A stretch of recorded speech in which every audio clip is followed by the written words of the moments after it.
So good morning, everybody, and welcome to our 2022 winter convening. So thank you all for being here with us this morning.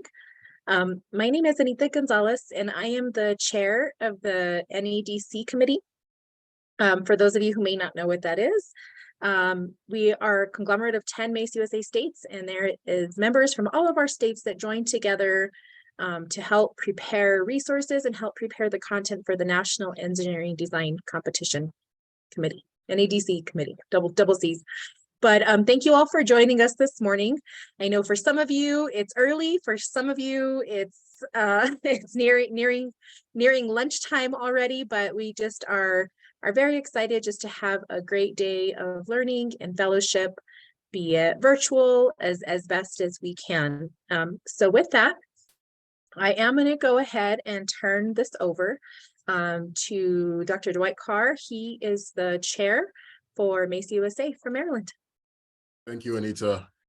So good morning, everyone. And it's great to see you all over Zoom again this year, and welcome back to our annual winter convening. I want to take a moment just to welcome all of our teachers, our presenters, my colleagues from all the other 10 MESA states, our keynote speaker, Dr. Daisy Galeana, and any other guests who are attending with us today. Thank you. It is my distinct honor and pleasure to welcome you on behalf of MESA USA. So I also want to recognize that this is a Saturday morning, and that, you know, many of us have families and things that are going on that are very busy. So I do want to say thank you so much for taking time out of your busy schedules, especially this time of year. You know, if you're making holiday preparations, we know that this was one of those valued days that, you know, we're getting that shopping going. So we really just thank you so much for taking time to be here with us today.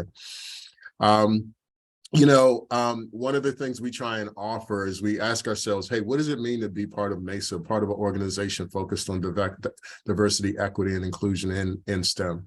And one of the ways that we recognize that and try to equip all of our teachers who are at the front lines with our students is to make sure we're providing workshops like this to, you know, help you understand what that means and how you might be able to implement that in your classrooms. So, so thank you again for your dedication and commitment to helping us make sure our future workforce in STEM is diverse and inclusive. As was listed in here on our screen is our vision and our mission. And we, you know, we really just want to make sure our vision is realized. And we can't do that without the help of everyone on this call.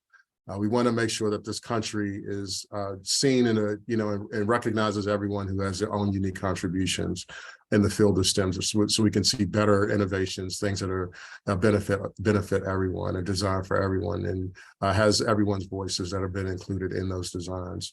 Ultimately, in a way that helps us to see create prosperity in our communities, and to see lives change and the trajectory of people's families changed.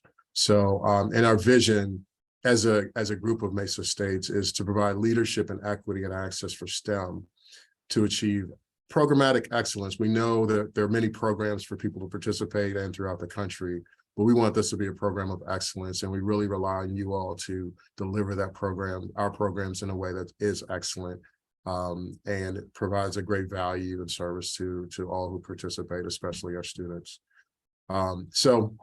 And we want to make sure that is sustainable. I want to conclude by helping us by facilitating us through a tradition that we have, which is the MESA roll call. So so what we do for this, especially over Zoom, is I'm going to go state by state in alphabetical order. I'm just going to call on the state's name. And when I call on that state's name, every representative from that state, I'd like for you to unmute yourself and make as much noise as you can. We do this with kids, and, you know, they're super loud and they get crazy with it. I know, you know, we're kind of a little bit more reserved, and so we may not have the same level of energy, but we want you to do your best. And, you know, for some of our states who have fewer representatives, let's help them out if they need some support. And if you're in a position where you really can't do any yelling or anything like that, please feel free to use the emoticons in the chat to show your support and represent for your state. All right, that being said, I hope you guys are all ready. We're going to start it off. by making as much noise as you can for the great state of Arizona. Woo! Arizona! Yeah! Arizona. Arizona. Fantastic. All right, so next up, we're going to keep it going. We're going to go over to the great state of California. Yay. Sally's in the house. All right, we're going to move to great state of Colorado. Woohoo! Go Colorado! Woo! And our newest MESA state, Florida. All right, We'll cheer for them. Florida! All right, and the great state of Maryland. Yes! Crab cakes in the house. Crab cakes in the house. All right, over to New Mexico. Mexico representing. Nice. And the great state of Oregon. Oregon. All right, next, the great state of Rhode Island. And the small state of Rhode Island, Rhode Hey. And next, we are over to the great state of Utah. Yeah! Woo, Utah. Nice. And last but not least, the great state of Washington. Let's go! Washington, let's go! Let's go, Washington. Let's go! Fantastic. Well, hey, thank you so much for participating in that and indulging us. It's so fantastic. It's a great way to get the energy up and get us warmed up for today. So we got a great agenda for everybody. Thank you so much for helping us achieve our strategic vision and our mission. And so I'm going to turn things back over to Anita. Thank you, Dwight, for that. Next, I want to introduce, and I had to change my settings a little bit here, so I'm going to stop and share for a bit.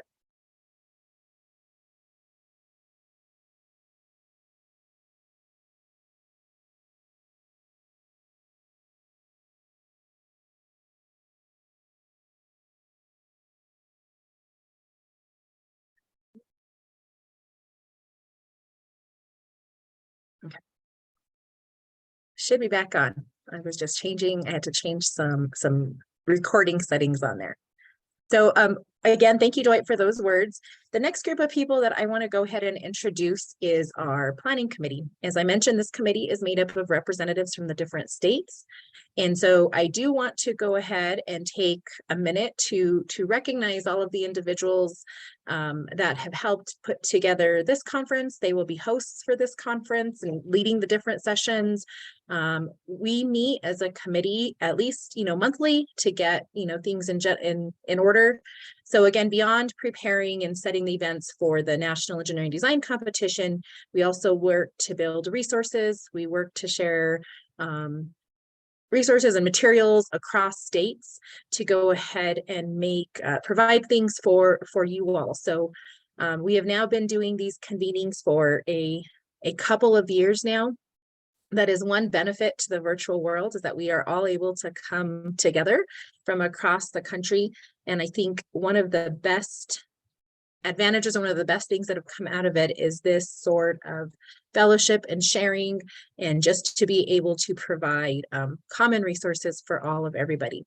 So if you're on the screen, and once I announce your name, if you want to just go ahead and give a wave. I know some are joining us, popping in and out throughout the day.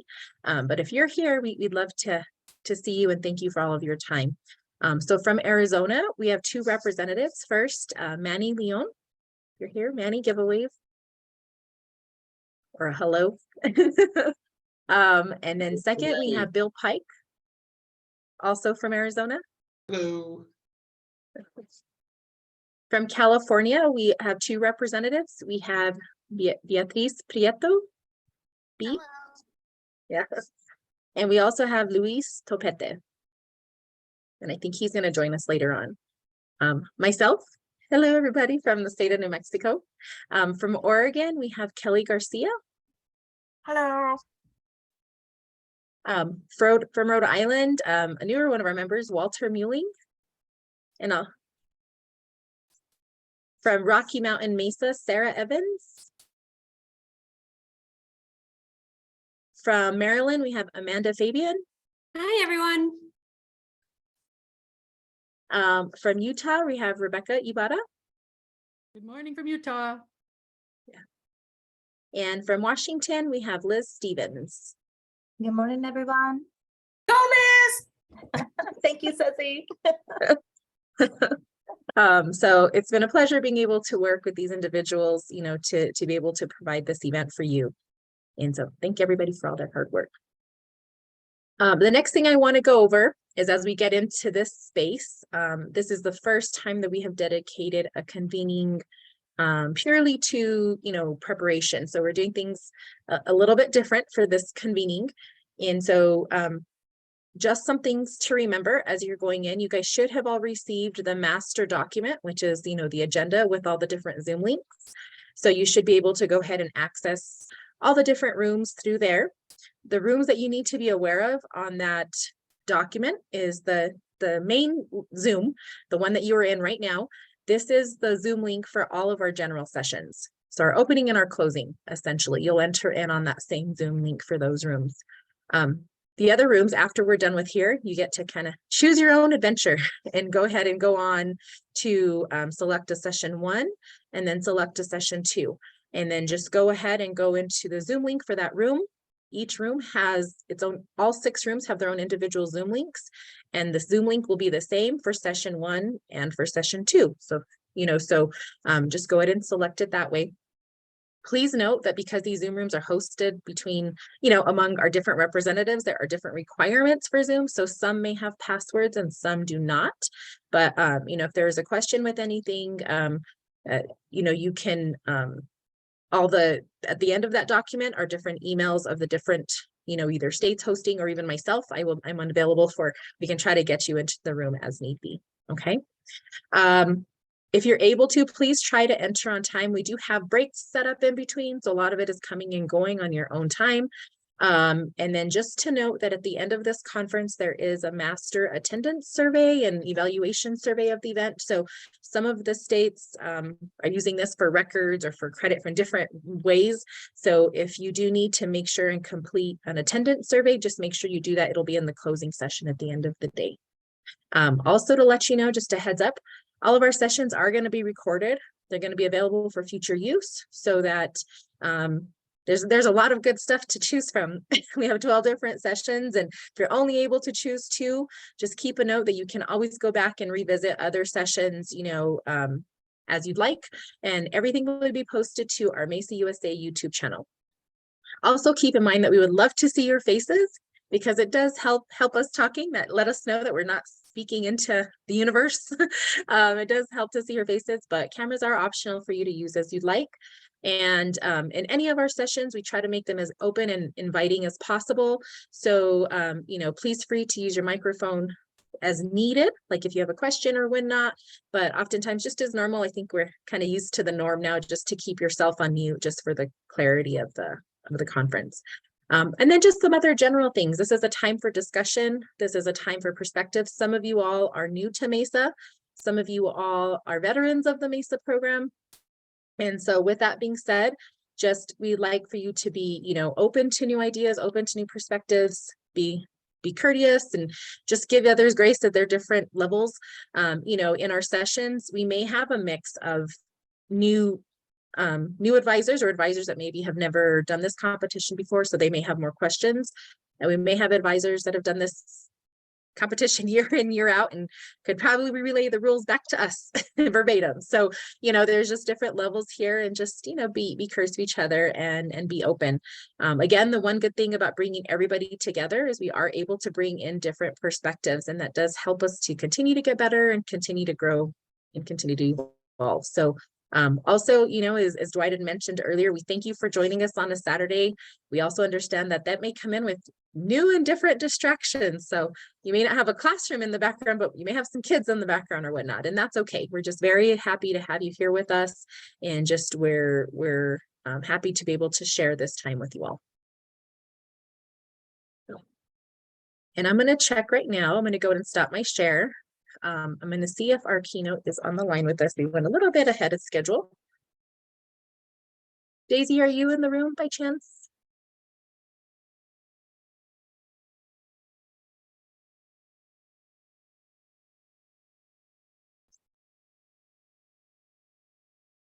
Okay. With that being said, I think because we were about 5-ish minutes ahead of when she was planning to be in. So with that, you guys are already getting a first break. How about that? We're just going to go ahead and take a quick pause here, in the agenda.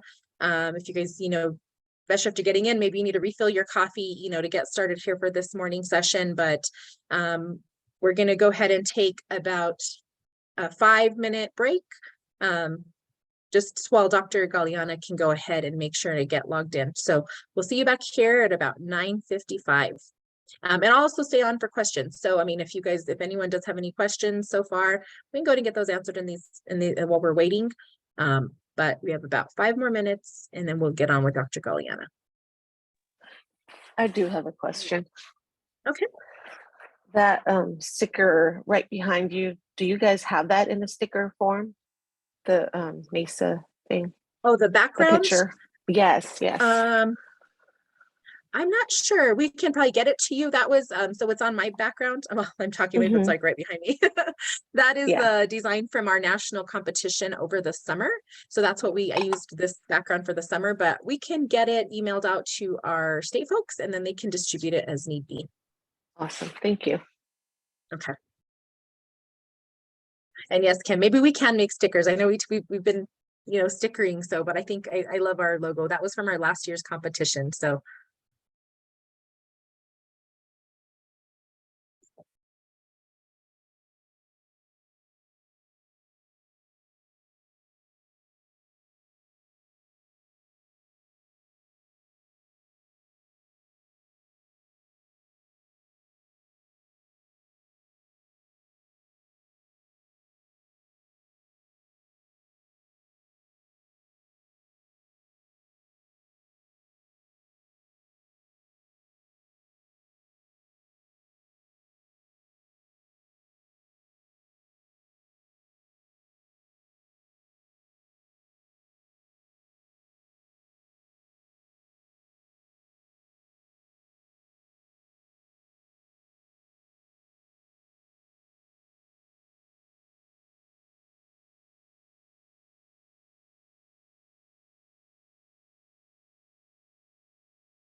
I'm just checking. Samantha, were you able to see the agenda in the chat? I saw in the chat that I actually did not see it, but I was too embarrassed to say it again, so I let it go. No, that's okay.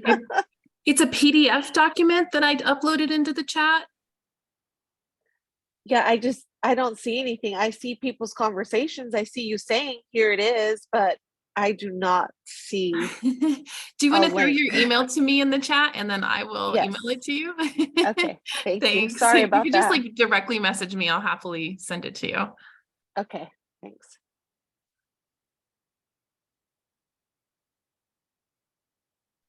And I also put in the chat, so I did send out, the links to everything, when this week I've been sending out every day if you knew when you registered. And I sent out also this morning another reminder about it. And it's also posted up to our Convening MESA USA page. So I put the link, that's easiest. I've also put the link to the website. So if that's easier to have a permanent landing for it.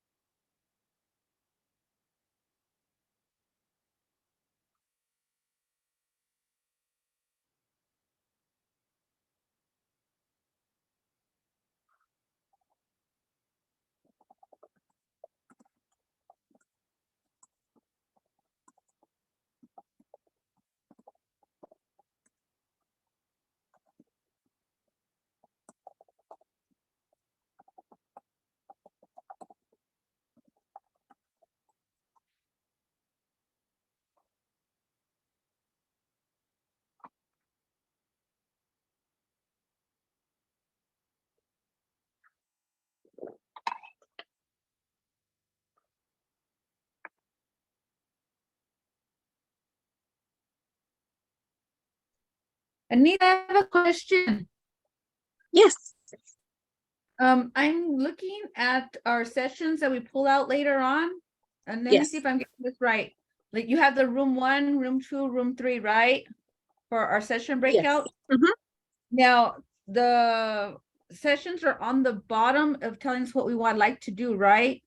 Yeah, so the descriptions will just describe like what'll be going on Okay, in that so session. how do I know which room I'm in when I go in there? So I want to do the academic poster and design briefing. So which session is that? So up in the top, that is room 6, I believe, off the top of my head. I think that's room 6. And then you would just click the link above room 6. Okay, so the descriptions are on the bottom. Preparing the NDC student panel is room 1. Is that where those are at? Mhm. Okay, Yes, got let it. me. Yeah, I'll go ahead and I'll go ahead and share that here since we still have a few minutes here, Okay, or a now minute or so. now I can find where I'm at. Thanks. Yes, so for everyone needing to navigate, so if you wanted to go, say for this session, you would just go into room 6. Say you wanted to attend in this first time, recruiting and adopting mentors for your team, you would enter into room 3. So.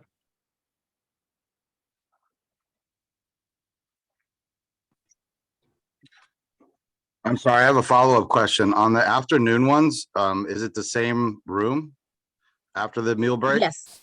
So yeah, Okay. everything's there in the column. So you might be switching rooms if you have a different, switch, but so room, let me go ahead and share this again. Let me Like if see I here. want to do the microprocessor for room 2 and then it's the same link if you want to do the integrating an app or a website in your Correct. design. Mhm. Correct. Okay. Yep.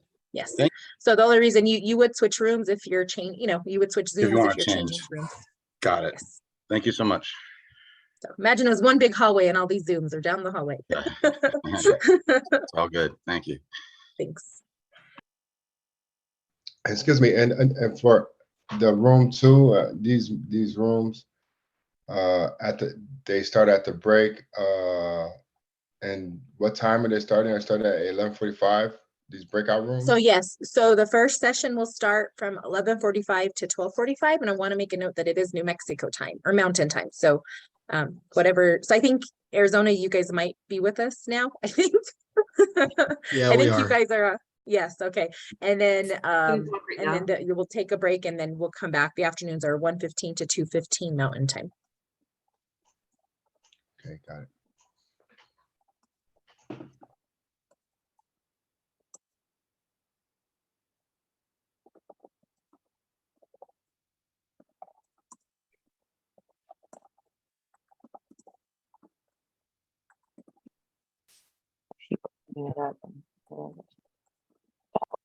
Okay.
Sorry about that wait, everybody. We are, our speaker was having a little bit of technical difficulties getting in, so she's trying a different way, but we'll get her in just a minute or so. So just hang tight. Sorry about that delay.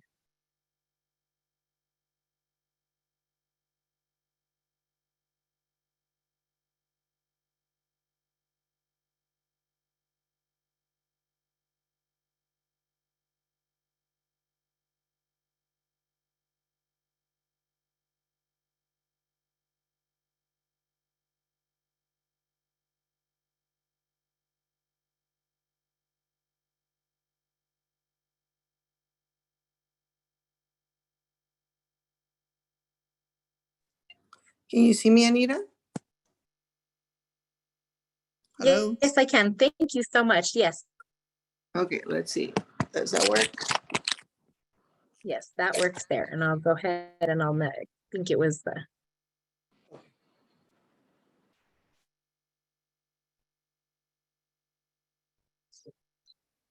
There we go. Okay, so let me go ahead and.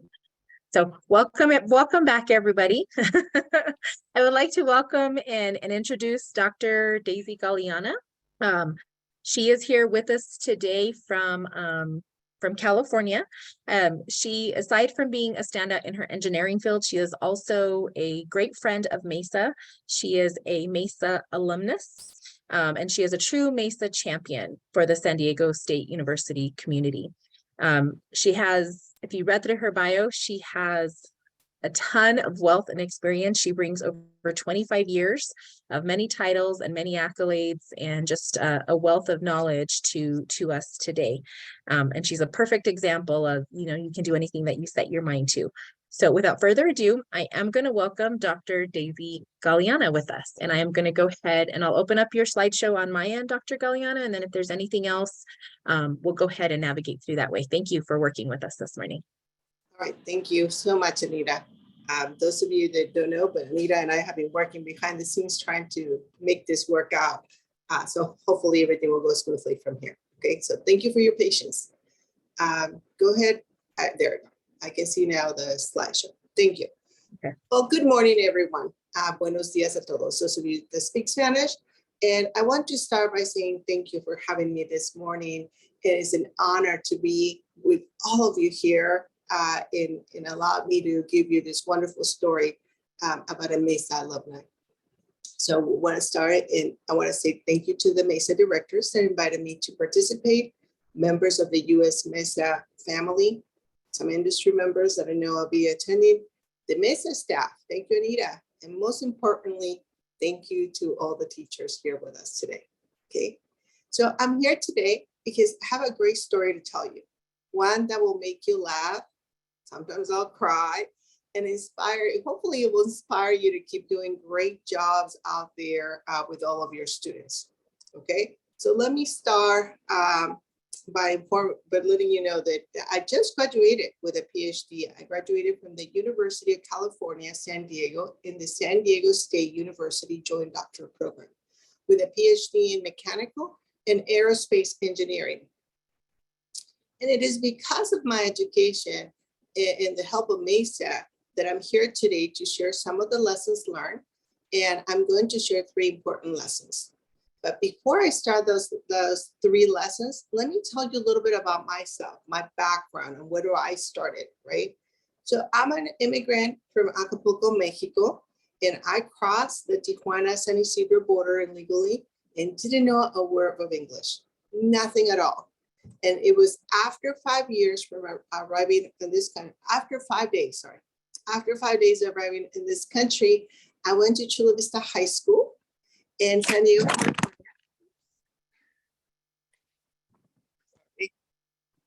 There you go.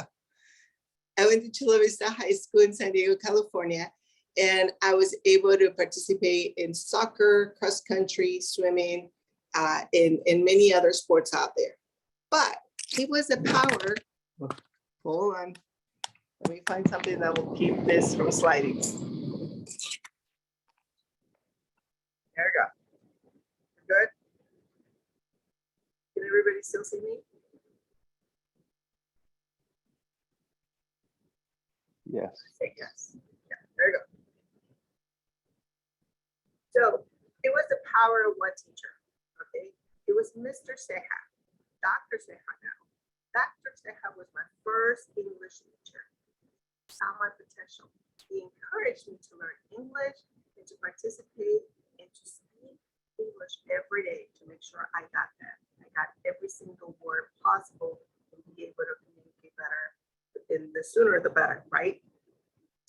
It was 3 years later that I graduated with a high school diploma and a 3.6 GPA in all the required classes to attend universities, thanks to my teachers. I had no idea how to do it, but they encouraged me. They really pushed me out there and said, you can do this, right?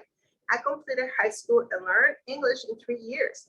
Went straight to San Diego State University, where I graduated with a bachelor's degree in mechanical engineering. You see, my parents didn't encourage me to go to college because they had no clue about the power of education in this country. They themselves were not highly educated. My mother has only a 6th grade level of education, and she cleaned houses and hotels for a living. My stepfather, he has only a 2nd grade level education and worked really hard at a Mexican grocery store. But my parents did install in me the work ethics and integrity that catapulted me to success. So for my high school years, my high school teachers were the most important support group I had.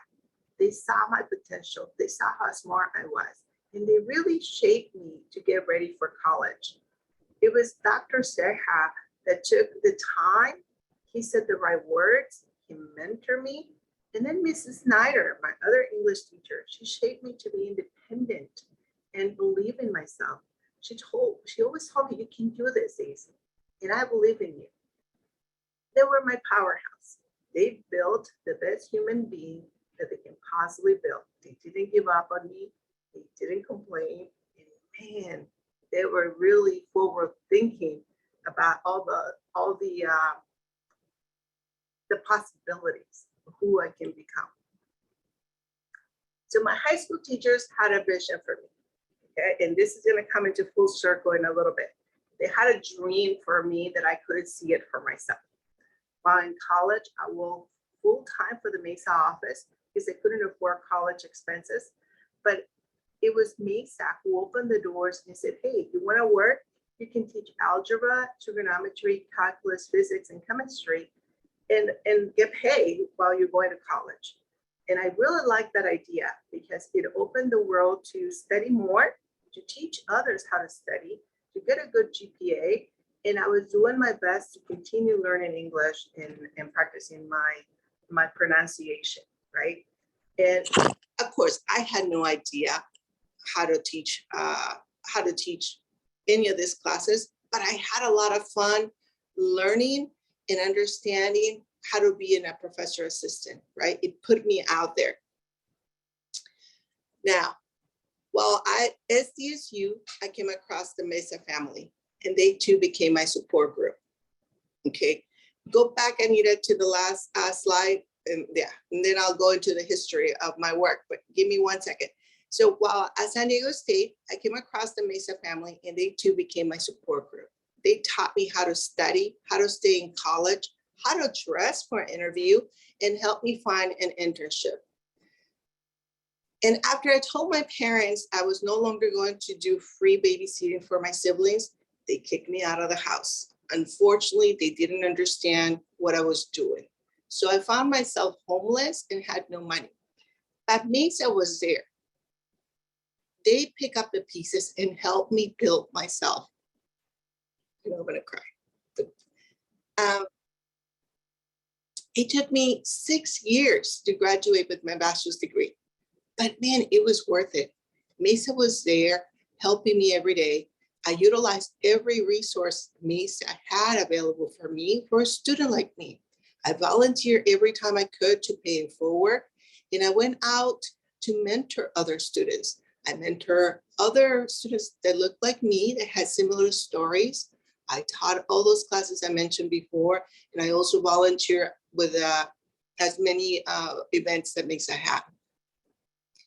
But it was you, the teachers, right, the teachers at MESA, the teachers at the high school level that had the power to really sprinkle, I don't know, some magical pixie dust to all the students like me, and that are first generation college students that can come and say, yes, you belong here. You can do this. You can be a great student and graduate as an engineer. Especially the ones that come from first generation college or that comes from a low income communities, right? So as soon as I graduated, I went to work for Solar Turbines. Anita, you can go to the next slide, please. Thank you. So a little bit about my work history. I'll try not to cry after this. I went to work for Solar Turbines, where I completed a rotation program and learned everything about gas turbines. I'm really passionate about this company, and I really enjoy learning about everything has to do with engines. But soon after that, I went to work for BE Aerospace in Miami, where I work as a test engineer for private jets. And it was really interesting because a major factor of me getting that job, it was because I spoke English and Spanish. In Miami, you have a lot of workforce that would speak Spanish, a lot of Cubans and Puerto Ricans, and I was hired to do that. So I was the only engineer that spoke both languages there. And after 6 months of arriving in Miami, I enrolled in a master's degree at the University of Miami, also in mechanical engineering. And the company I was working for at that time, they paid for it, 100% of it. And it was really good experience to be in Miami. This time I was working full time, going to school full time, and dancing salsa every weekend, or at least every time I could, right? And oh my God, I was the happiest girl alive in Miami. I was doing everything I always wanted to do. I love studying, and I love working with the aircrafts, and I love salsa dancing. So I was in the perfect place at the perfect time.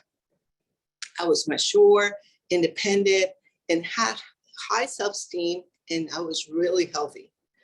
I had nothing else to worry about but just be myself, and I knew what I was doing. I really enjoyed that. And all this experience that MESA helped me get through really paid off, because at that time I was just on top of the world. So I completed my master's degree in my Master's of Science in Mechanical Engineering in 2 years. And I graduated with a 3.2 GPA. And 2 days later, I moved back to San Diego. I wanted to be back with my family, and everybody was in San Diego. So I went to work for a company that is called Lagar. It's in Tustin, California. It's a small company that did contracts for NASA. And that's where I got the design and the test I got the opportunity to design and test a solar cell. This solar cell went out in space in 2014, and it goes around the sun. So it actually predicts when the antennas and the satellites are going to be affected by the solar flares. So imagine this. I want you to imagine this when you help your students. I, the illegal student that didn't speak English, I was in charge of the solar cell project at the largest vacuum chamber in the world, owned by NASA Glenn Center in Sandusky, Ohio. Think about that. When I was in high school, I had no clue. And now I found myself in charge of a project at the NASA Space Center.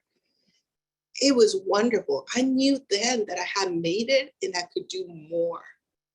So I knew I had it in me. I had the energy and I had the passion to go out there and help this wonderful country to do better things. So I went to work to Goodrich after that in the aerostructure department as part of the Boeing 787. I was in the certification team. So every time you step into that aircraft, I myself was one of the people in the team that made it happen. And soon after that, I only stayed there for a year or so.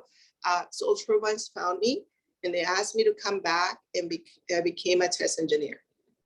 So I went back to Solar Turbines, where I had been for 16 years. And I had the honor to create major projects to help the engines.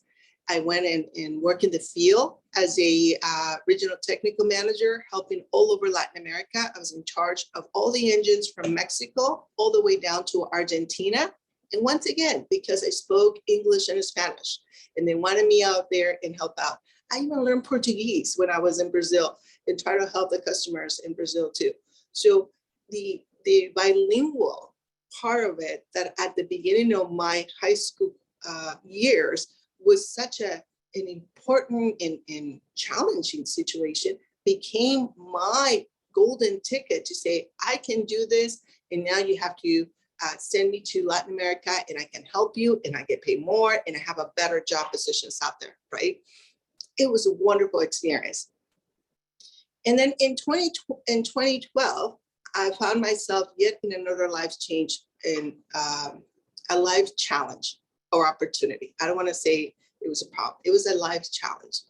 I started the PhD at the UC Riverside, 2 hours away from my house. And I was going through a divorce and working full time. But this time, instead of running away from my life challenges, I embraced them. I leaned into my MESA family and I kept going. So what I did is I dissected my challenge. First, I transferred from UC Riverside to UCSD in San Diego State Joint Doctor Program to be closer to home and take care of my children. Second, I went back to my high school teachers. Remember Dr. Ceja? I went to him and I asked him, can you teach me more about the English level I'm gonna need for a PhD? And then also help me be perseverance, right? That help me not to give up here. And he was wonderful and he received me with open arms and he's been helping me or helped me throughout my entire PhD. And then third, I built my dream team that was going to help me get through my PhD, work, divorce, house responsibility, right? Being a parent, and also how to have some fun time too. I couldn't just do everything about work and school. I also had to find my me time.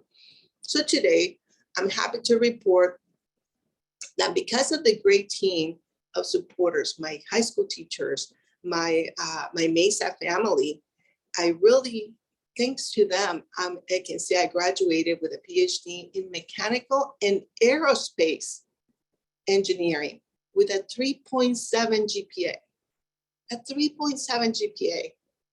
And soon after that, and soon I'm gonna be the director of test engineering for the Rolls-Royce Aircraft Engine Division. Please don't tell anyone. I haven't told my Solar Turbines yet, okay? We'll keep it a secret until January 6th. So here I am as a single mother of two with full custody of my two beautiful children. I have a beautiful daughter and an amazing son. And I have my own home. I have a staff that helps me here in the house. I even go ballroom Latin dancing, into classes and then competitions. I have competed all around the state of California, won 17 competitions out of the 20 I entered. And then my MESA family was there all the time. The MESA directors of San Diego State, the directors at the high school level. And I am here to tell you today that what you do every day as a teacher, it matters. Because of people like you, I can be this great executive and this amazing mother and the best salsa dancer in the state of California. But that's because of you, okay? It's community helping me become the person that I am today. So that's a little bit about me. I said I was not gonna cry anymore, sorry. Now let me go ahead and tell you about how do I make this, right? The lessons learned that MESA asked me to share. So first, I inspire through perseverance, all right? You inspire through perseverance. Let's never quench our thirst for knowledge. You are here learning about our STEM fields and everything that MESA can teach you to go and teach the students, right? Don't allow your flame for greatness to ever become dim. Keep using it. Celebrate because you did everything the right way. When you're teaching your students to study, and how to pull all-nighters, and you have graded hundreds of homework assignments, you're passing along to the students the most, or at least important ones, the most important skills that they have to be perseverant and that they can't give up at all for no matter how hard the subject or the class is, right? Keep inspiring the students every day that deserves and they deserve a great celebration when they do this. You are helping them gain knowledge. You yourself are gaining knowledge in science and engineering today, but it's going to be part of your character now. You are clearly defined as a problem solver for society's never-ending problems. You are not on the sidelines of life anymore. You as teachers, you are the game. Teach your students to practice their perseverance and help them realize their full potential. They can become like some of the future CEOs of these companies. And when I graduated with my master's degree, it was in that moment that I took notice of my potential, my strength, and my dedication have paid off. Advanced degrees are like the brownie points in today's society, right?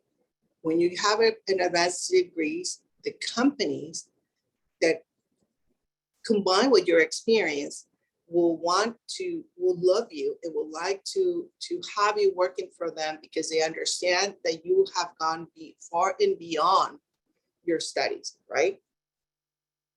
And inspiring the students is not an easy task either. Trust me, I know. I experienced this firsthand when I created the most successful recruiting program in the history of Solar Turbines, which you can see in this slide. I created Solar's Young Women's Academy in 2013. So today we are celebrating the 10th year anniversary. I found it. And for the last 9 years, at-risk Hispanic females from National City, which is in South San Diego, get a chance to learn about jobs in manufacturing, obtain technical training, and even address the most important aspect of becoming a desirable and marketable candidate in the interview process. So we are shaping. I am out there with the MESA help, recruiting high school girls. That so far we have graduated 220 high school girls. In Solar Turbines have hired 51 of them. And we go out there and we inspire these young women to work in manufacturing industry and teaching them perseverance. Now, I understand it's not easy. I'm asking these young girls to come on a weekend to put the cell phones down and pay attention to what manufacturing is. But they've been doing it. We have been graduating, thanks to the help to MESA, we've been graduating 25 every year. This year we started with 50. And we're graduating 50 every year. And Solar Turbines is continuously asking us, can you do more? Can you bring more women? Can you add more diversity to it?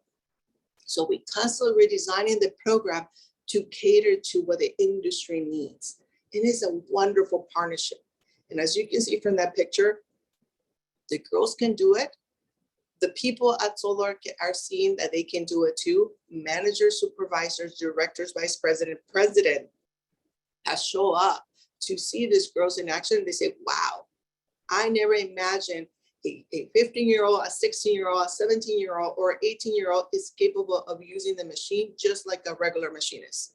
They just don't understand how that was possible. And I said, all they needed was an opportunity. All they needed was somebody to tell them, you can do it. That's it. All right, so let me move on to the next. How are we doing with time? Good. The next part of it, all right? MESA produces, my next lesson learned is the MESA produces talented science and engineers. And how do they do that? There's no denying that the grand resignation phenomenon is here, right? We see it every day. The teachers look around, you can look around all your students and you can see how the students is ready to take on the challenge. A lot of your students do. A lot of the MESA alumni are more than qualified to help companies to become successful. Research shows, Anita, can you go to the next slide, please? Research shows the more diverse a company is, the more profitable it will become. You do not need to go too far. Diversity is here. sitting next to you in your classrooms. Invite them to go into science and engineering. MESA alumni like me are ready to be the next generation of managers, directors, vice presidents, and CEOs of the US companies. When you give one of us a chance, the world changes. The stars are brighter, more vivid, and more realistic. We create the telescope of the world. MESA alumni work hard. We will create a better tomorrow. We will learn whatever we need to learn in any language. Then we will teach and share our discoveries. We will make the US company successful, not for a paycheck or self-adulation. We will make it successful because we are capable of making our dreams into our realities. We will develop the world that you imagine, only in a much more sophisticated and technologically advanced manner. MESA delivers. Because MESA works. I am MESA, and I'm proud of it. Okay. So the next slide, please, Anita. The number, the next lesson learned here is to say thank you. I always teach the students to say thank you. From the bottom of my heart, thank you to all the teachers. You as a teacher, every day you do the best job with very limited resources, right? You have supported all of us with passion and compassion. You gave us the opportunity and a platform to fulfill our dreams. I encourage all of you here today to help MESA and to spread the word that students like me can become the future CEOs. I didn't have a lot of money. I remember I came from an immigrant family, but today I have been able to influence Solar Turbines to donate over $1 million in counting to MESA programs. In the last 14 years, I invited employees to participate in Shadow Day, hosting over 500 college students and high school students at Solar Turbines. I convinced Solar Turbines to host its own training academy. And for the last 10 years, Solar has hired 30 interns from the MESA program. You can do the same. Tell your students they can go out there and teach the industry on how to come back and hire for MESA. And tell them, sit at the table of the MESA Board of Directors. That's what it was impressive to me. They allowed me to sit down at the table. You have the power to pay it forward. And that's what I'm doing here. To summarize, in today's environment, you learn a valuable lesson that no matter how much you study and survive many all-nighters and perfect grades, you will end up with a pandemic, a great recession, and a high inflation. Life happens. You can't control that. You cannot run away from life's challenges. If you want to change the world, we all need to get over it and instead find a resourceful way to overcome the noise, obstacles, and challenges that lay before you and go do your best, right? I will tell the students, fail many, many times. Always remember you only have to be right once. Life has designed you to be successful under any circumstances. You are the problem solver of the world, and you will find your answers. Teachers, celebrate your milestones. You are wonderful. Together, teachers, students, industry, and staff are making the change we want to see in the world. Together, we can do it. But in conclusion, you have the power to shape a low-income and legal immigrant that didn't speak English into a powerful, intelligent executive. The question is, who are you going to help next? Thank you very much and good luck to all of you. Muchas gracias.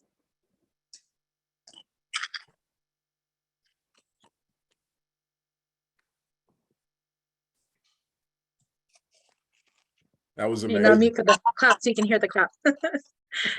Thank you very much, Dr. Galeana, for those inspiring and just amazing words, sharing with us today. We have about a few minutes. And so if anyone would like to go ahead and if there are any questions for Dr. Galeana, I'm sure she's willing to answer them for about the next, 8 to 10 minutes or so. So you can either put in the chat or you are able to go ahead and unmute yourself. Hello, Doctor. My name's Kurt Sandy. I'm a MESA coordinator here in Spokane, Washington. But I just wanted to let you know I used to live right by Chula Vista High School. I went through National City a ton. I actually rode my bike from Chula Vista I was in the Navy, rode it to the naval station there. But so I was kind of going, oh, I remember that place so well. You can always come back and visit. Yep. Oh, we did for our 20th anniversary. We went back, my wife and I.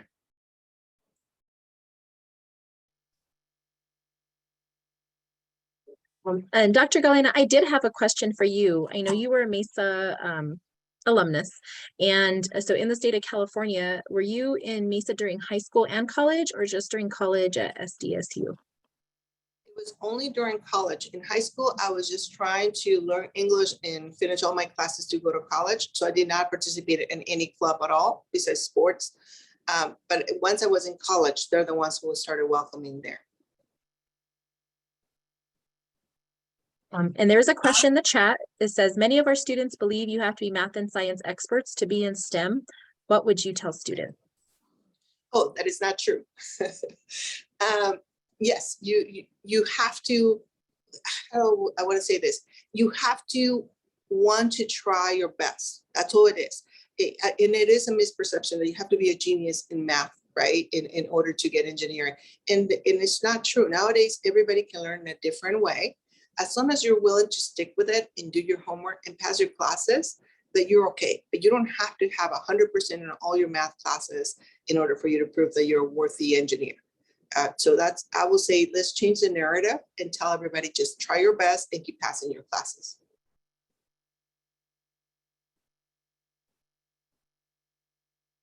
And I can't see the questions on the chat, so I apologize, but I can only see my screen. So is there any more questions, please speak up, or if anybody can read it for me, I appreciate it. Yeah, I'll go ahead and I'll help to moderate the chat there for you, because I know when you're on your phone, it's a little bit different. But so another question is, knowing your journey and looking back, what would you tell your younger self? I would say have more fun. I work a lot on studying and learning English, but I didn't have a lot of fun space for myself, right? I always was dedicated to study and making sure I had the right grades and continue thinking what's next. But I didn't slow down enough to say, hey, let's go and have a coffee with my girlfriends or build this friendship with these other people.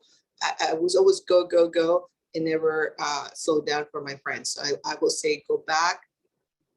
I will go back to myself and tell, hey, slow down a little bit and enjoy the friendships.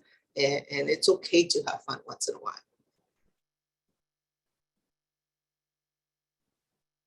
The next question on there is, first, thank you so much. Do you have a website where I can share success stories in industry to inspire students? I don't. I hope I can create something like that as soon as I arrive at Rolls-Royce. I do feel that my story has to be shared a little bit more to inspire more Latinas, more Hispanic women to get into engineering, but it's a work in progress, okay? I will share it with the MESA family as soon as it's done.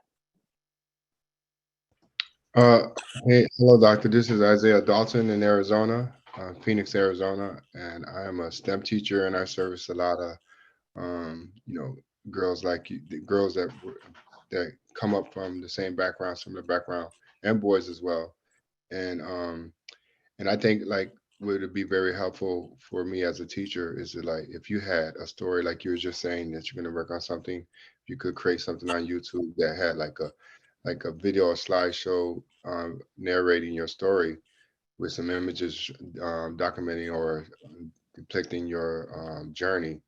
And I think that would be very captivating. And if you could even do it in English and Spanish, therefore teachers can serve it, and they can also, teachers can send it to parents, and parents can see, as because I see a question that how can you, what advice do you have for parents who don't understand STEM?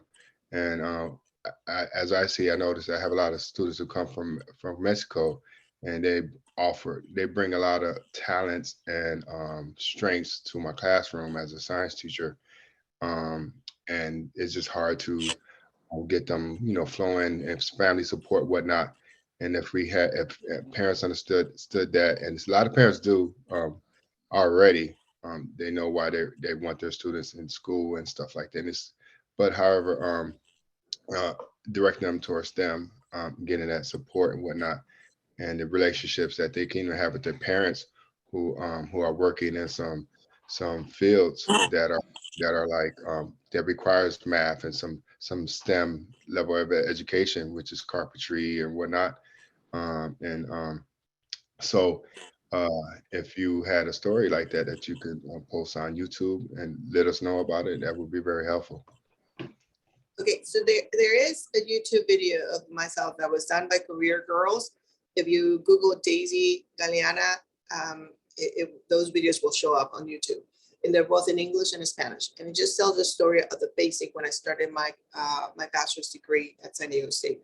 So you can start with that. I do promise you I will work on having more stories or more videos on the what is it called, on what does it take to do a master's degree, a PhD, and now what does it take to be a professional, right, and be an executive in the U.S. industry. So as soon as I land at Rolls-Royce in Indianapolis, I promise you that will be my next project to help out.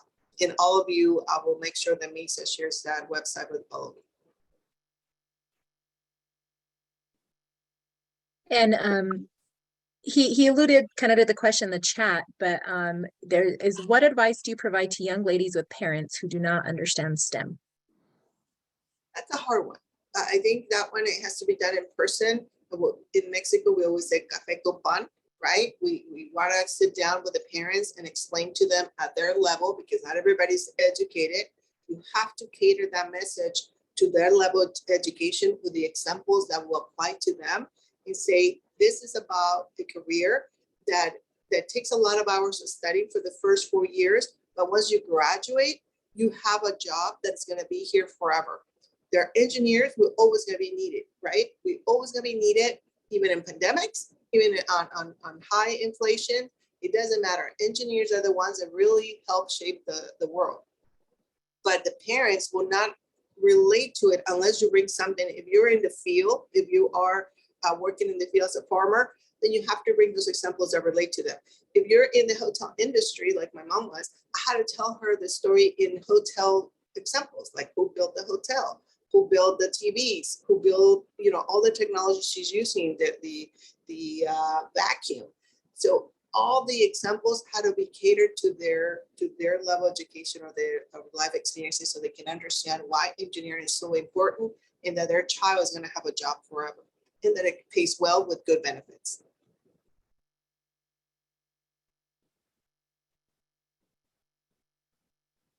And this here will be the last question here. What is your take on revamping high school curriculum? What do you feel students need in high school to be successful in college and engineering?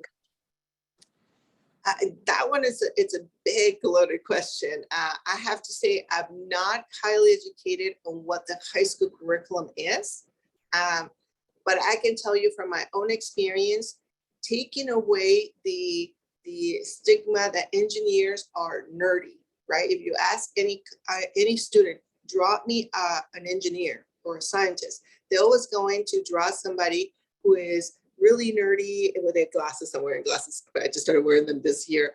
But have the pocket protector, that don't know how to speak well, that are very shy and introverts. We need to change that story. We need to start telling them who invented the iPad and the iPhones and how cool they are, and who invented the video games and how cool they are, and just showing them that yes, you can be yourself and look beautiful, have a beautiful hair and makeup and nails, and dress really professional, go salsa dancing and still be an engineer. You can be a great baker and love stilettos and go out there and I don't know, dance hip hop in competitions, but still be an engineer. We need to change the narrative. We need to start selling engineering and science as something cool and not something too hard or too nerdy, where you have to be an expert in math, where you have to go and be an expert in physics. We need to change that. And that starts in high school.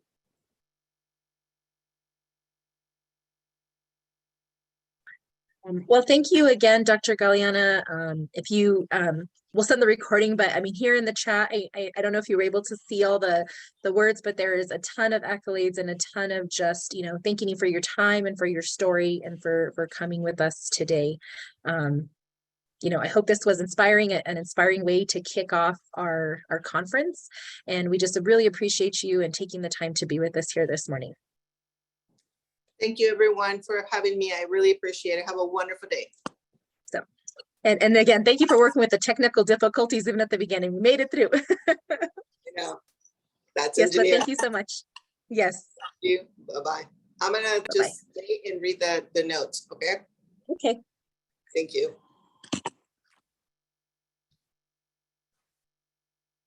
Okay. So welcome back, everybody. I hope you, along just like myself, were, you know, just some great messages as we go forward into this day of learning today. So this next segment of our conference is we're just going to give a general overview of what the National Engineering Design Competition is. And again, some of you may be more familiar, some of you may not. This may be your first time taking a leap, you know, to dive into this competition here.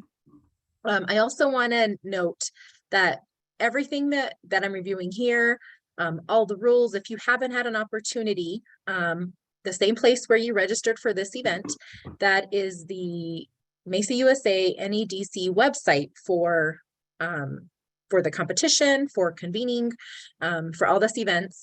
On there, if you haven't already received a copy through somebody from your state, is the 2022 20 to 23 handbook. And so everything that is posted up here is also in the handbook.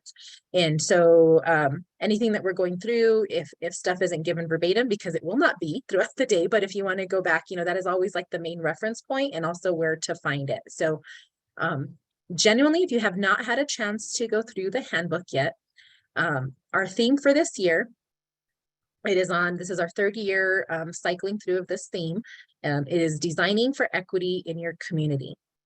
So your challenge for this particular competition for this particular year is to identify an individual or a group who has experienced some type of inequity, or a user or a client, and that's very broadly termed. And then your team will then use the human-centered design approach to engineer a solution for this person, groups of people, individuals there in your community.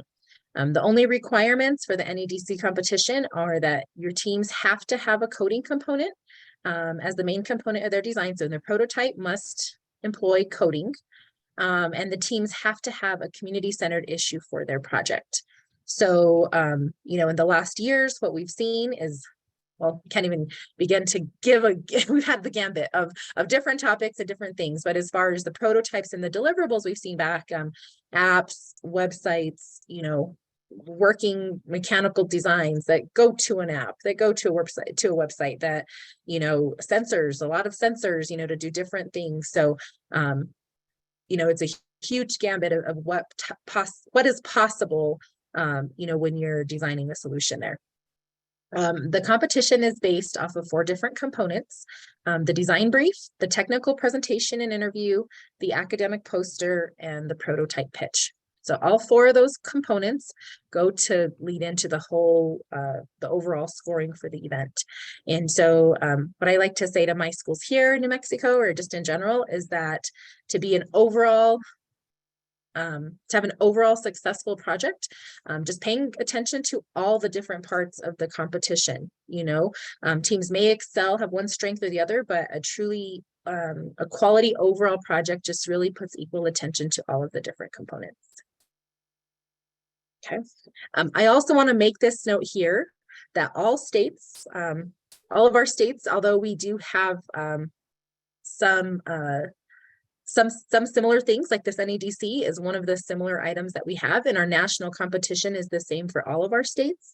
But keep in mind that all states have different levels of qualification and that local events may vary. Some states have centers, some states have regions, some states have school districts, some have, they're bigger than others. So there might be different levels of qualification, and at those different levels of qualification, some of your state requirements may be a little bit different. So I just want to throw that in there. So when you go back and you're like, Anita said, or Manny said, or they said on the conference, really refer to your state requirements for your state competitions, as we're just, covering some of the national requirements.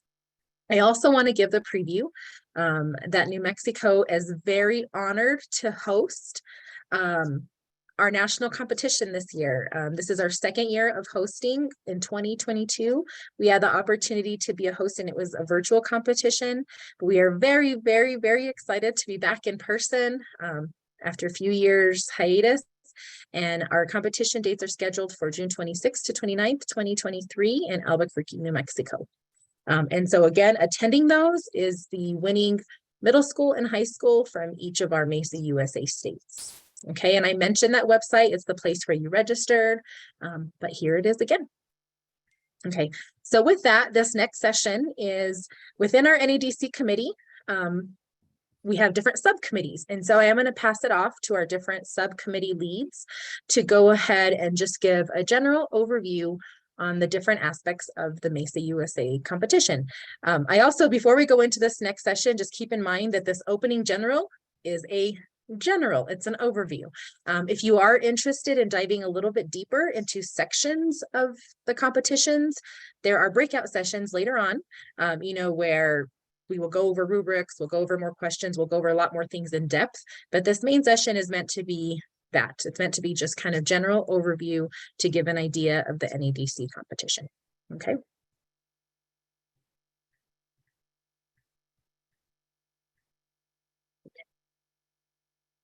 So with that, I am going to pass it over to Manny Leon from Arizona.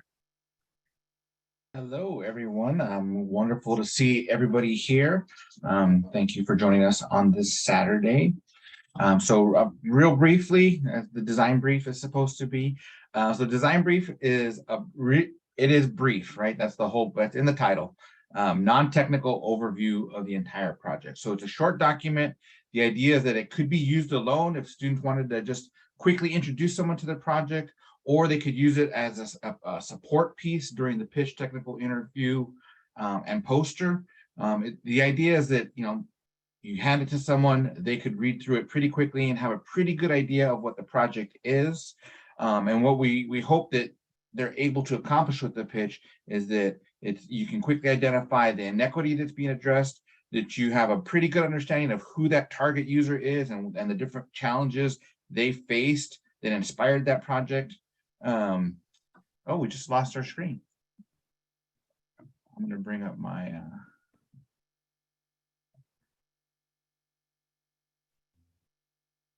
that it also states the project goals, right? What are the goals of the project? I don't know if you can bring the slides back up, Anita, but I know on my side I can't see the slides anymore, so I don't know if maybe stop sharing. That you're providing a general idea of the prototype. What does it look like? There it goes, right? So what are the project goals, right? What do you hope to accomplish with your project? What is the idea? What is the general idea of the prototype, right? And you're not getting too much into the details, just like, here's what we're thinking about, and here's kind of those key features that'll be included in that prototype. And then what's the current status of the project? So it's something important to recognize is the design brief may be done and completed before the prototype is completely finished, right? This is just kind of an introduction to the project. So you may be talking about where you're currently at, what next steps are. And then these last two are a little bit separate, but also really important, right? What is the expected impact? How do you anticipate that this project is really going to help your user and how it will relieve some of those inequities that we talked about earlier? It's a progression, right? So from the beginning of the design brief, each next piece of the brief kind of builds on the last one. So it should be kind of a progression of the project and a progression of, like, if I read this part, then I'll understand the next part, and so forth. And then lastly, we do want to hear about the team's experiences. So we want the team to reflect on what did they learn, how have they changed, what is their understanding of the human-centered design process of designing for others, of addressing inequities, right? So it's less about the project and more about their experience with the project. And that's it. So as the design brief is, I hoped I was brief enough. Thanks.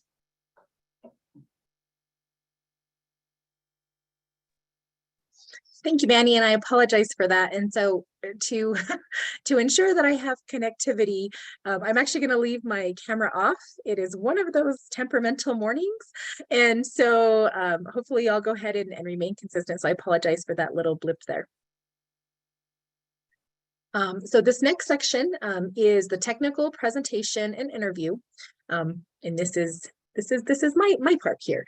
So what the technical presentation interview is, it does allow judges the opportunity to have students be able to talk about their project, to share their knowledge, and particularly their technical knowledge about their project. Keep in mind there are two speaking portions. There are two speaking portions, and oftentimes there is confusion about some technical presentation and prototype pitch. And so it's highlighted in both of these sections that it is different. There's different grading, there's different requirements. And so what the students prepare and what they should be prepared to present is very different. And so the technical presentation and interview, students are given 20 minutes total. Part of that time, students are given time to give just that, give like an elevator speech, give an introduction into different components of their design and their prototype. And then the remainder of that time, the students will have an opportunity to answer questions from our judges. Particularly, again, more often than not, it's reinforcing what the students gave them during their introductory presentation. And then the judges will ask follow-up technical questions on them. During this time, the students will also demonstrate their prototype. So they're able to show, exactly what it does, what it's supposed to do, and how that is working for a user. So generally, students should be able to articulate and provide an overview of their prototype, their functionality, how it uses, explanations of the different operations, software operations, integration of hardware and software, their design choices, why they've chosen what to do. So, and this is the main part of the competition where judges are really able to determine, ownership of the project of the student teams, to be able to really hear from the students as to who did what and why it was selected. So this is a really great opportunity for dialogue between our judges and our student teams. So that in general is the technical presentation and interview. I also want to make a note that this is the one section of the competition that is in private, because it is an interview and because it is that dialogue. This is the one section that is not recorded or submitted in advance. And so if you have looked at other projects, this is the one event. This is a private and a closed event just between the judges and the students.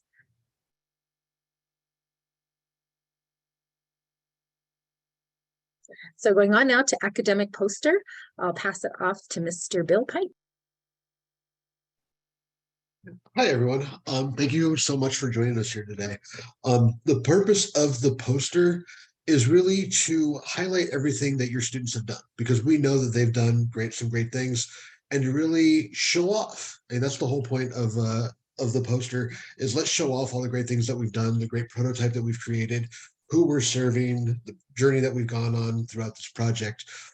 So we've got this very large poster where people can come up, take a look at it, get some good starter information, and then hopefully engage in a conversation with the students about, hey, let me ask more questions about, what is the functionality of your prototype? What is this thing that you've made? Why are you doing it? What's that conversation starter?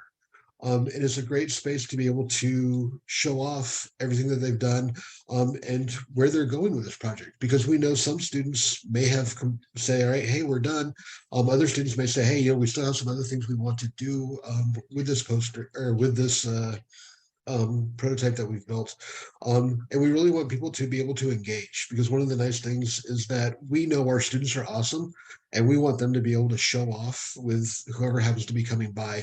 This is a great way to be able to interact with anyone who is coming through the competitions or the poster symposiums to talk about what their project is. And so we want to make sure that we have, you know, some information, but as well as a lot of pictures as well too within that. And if you come to our session, the next one off, we're going to talk a little bit more about the posters. So thank you.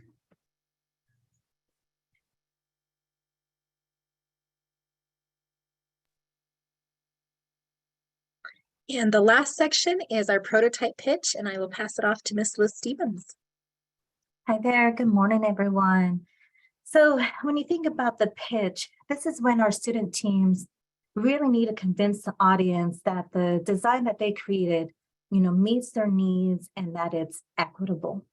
So this is where they prepare a creative, engaging presentation where, you know, they define the problem, you know, provide that description, the user and the needs, and again, emphasizing on the impact, how it's and inequity being addressed within their community, and also to share with us why this mattered to them. This is when we really want our student teams to be able to, you know, connect with our judges, connect with our audience, and why, you know, this is important and why it matters. We want to ensure that this is, you know, something that is memorable and that people will have an understanding of what was done. This is really where they can share the story, but in a non-technical means.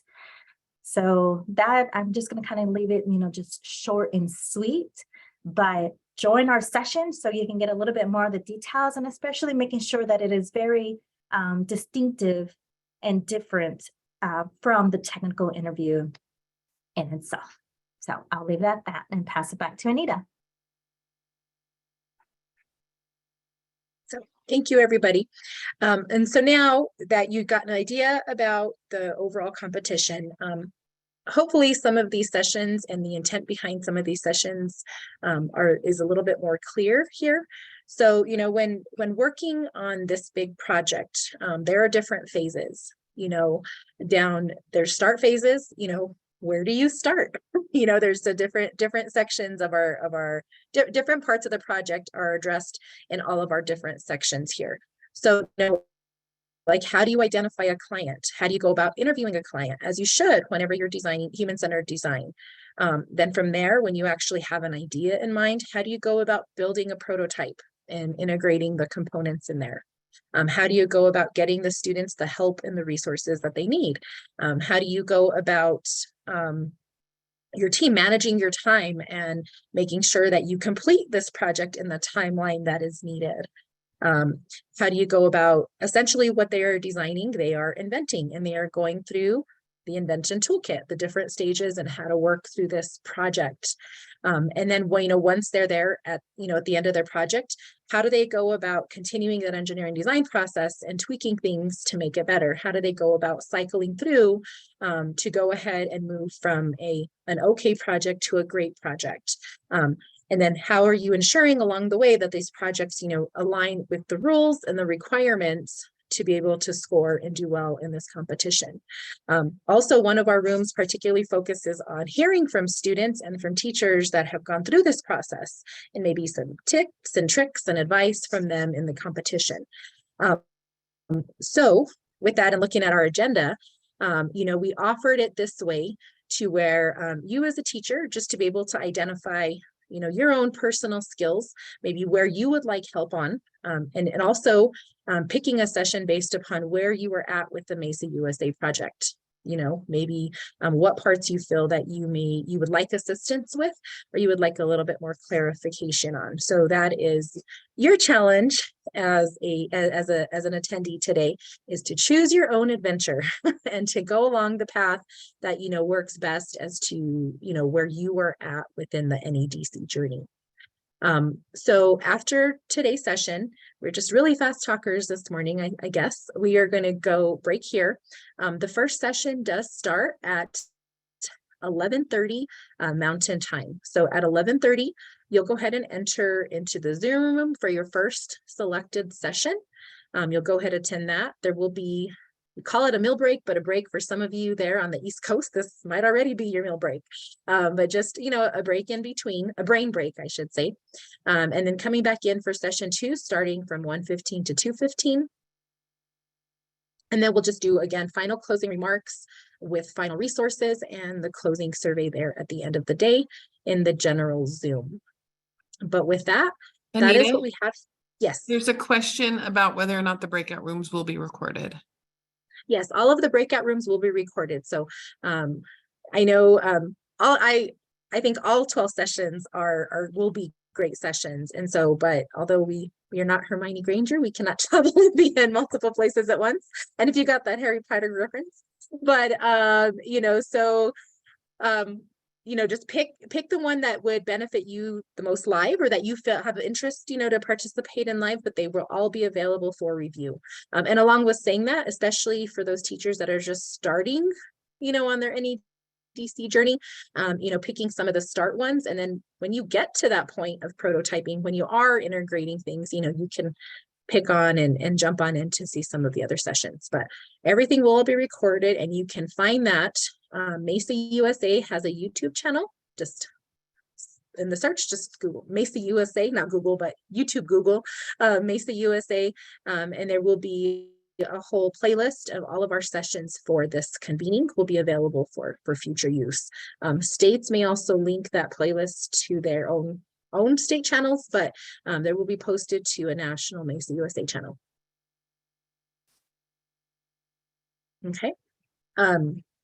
Let me make sure to check in the chat that there were no additional questions.